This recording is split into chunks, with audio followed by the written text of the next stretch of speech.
आए हम पूनम शर्मा सभी श्रोतागण के प्रणाम करतनी बार बार।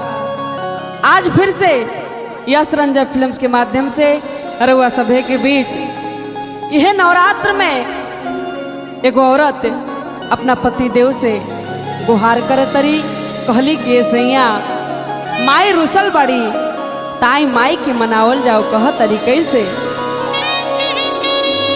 हंसत नइखी बोलते नइखी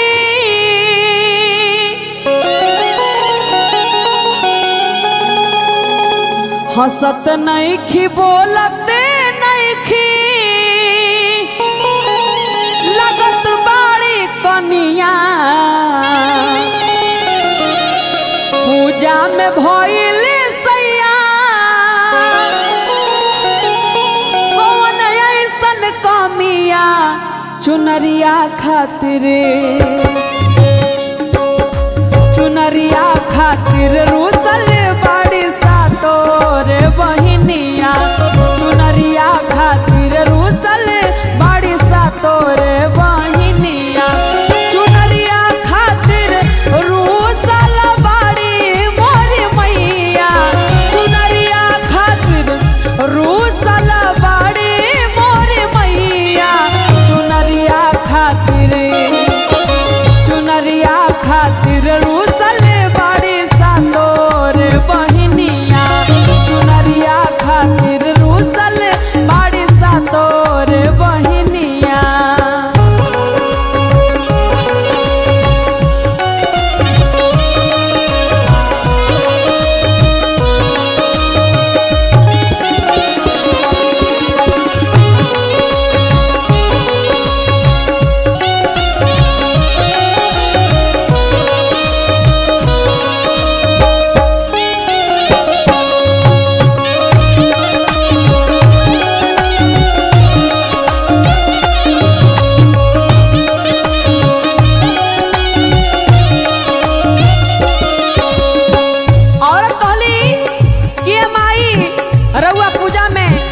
कुछ जुटौले बानी जे जुड़ल बा कि हे मैया पूजा कबूल करी।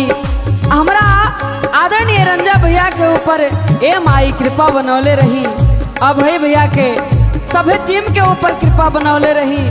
माई तने हमरो पर ध्यान दी। भक्त के भाव लागल बा पाने कसैली चढ़ौनी अड़हुल फुलावा तब तो नाही करत बाड़ी पूजा माई कबूलावा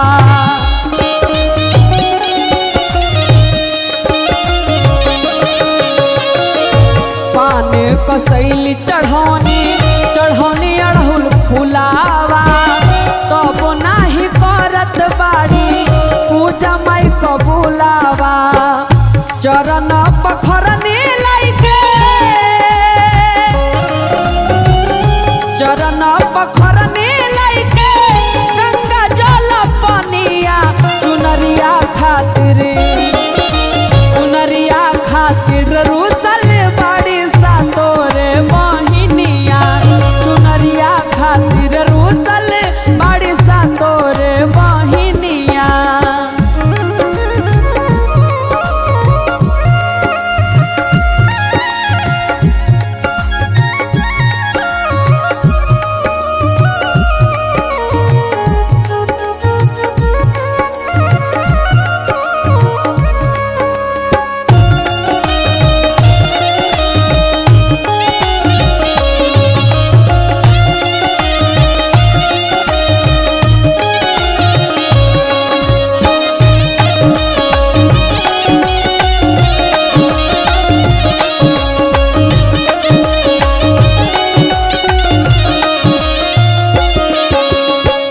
तिलवा के तेल से जरवनी दिया नावा राजदेव पूनम गावे माई के भजनावा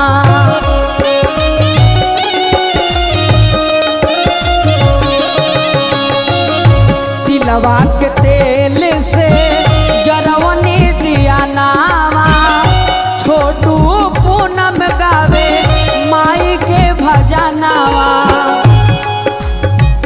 मानत नइखे मैया जी